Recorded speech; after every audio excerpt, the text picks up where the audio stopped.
नमस्कार विद्यार्थी मित्रांनो. चला तर आज आपण मुंबई पोलीस शिपाई कारागृह भरती 2022-23 संदर्भातलं 22 जानेवारी 2025 रोजी आलेलं जे महत्त्वाचं अपडेट आहे, त्याच्या संदर्भातला अपडेटेड व्हिडिओ मी तुमच्यासाठी घेऊन आलेला आहे.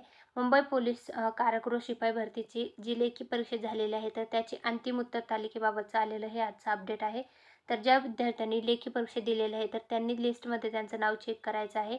मुंबई पोलीस शिपाई चालक भरती संदर्भातली जी ॲन्सर की आहे, तर ती उपलब्ध झालेली आहे. अंतिम आन्सर की जी आहे तर ती अशा प्रकारे उपलब्ध झालेली आहे. प्रश्नसंच ABCDनुसार जे प्रश्नांची उत्तरे जे आहेत त्या याच्यामध्ये तुम्हाला पाहायला मिळणार आहेत. तरी ज्या विद्यार्थ्यांनी मुंबई पोलीस शिपाई चालक भरतीची ॲन्सर की जी आहे तर ती चेक केली नसेल तर तुम्ही चेक करा. अंतिम ॲन्सर की म्हणजे फायनल ॲन्सर की जी आहे मुंबई पोलीस कारागृह शिपाई भरती संदर्भातली, तर त्याच्या संदर्भातला हा आजचा व्हिडिओ होता. तर ABCD संचानुसार तुमचा जो पण सेट असेल त्याच्यानुसार तुम्हाला तुमच्या प्रश्नांची उत्तरे जी आहेत त्याच्यामधून चेक करायचे आहेत. तर त्याच्या संदर्भातला आजचा हा व्हिडिओ होता. व्हिडिओ आवडला असेल तर लाईक करा. धन्यवाद.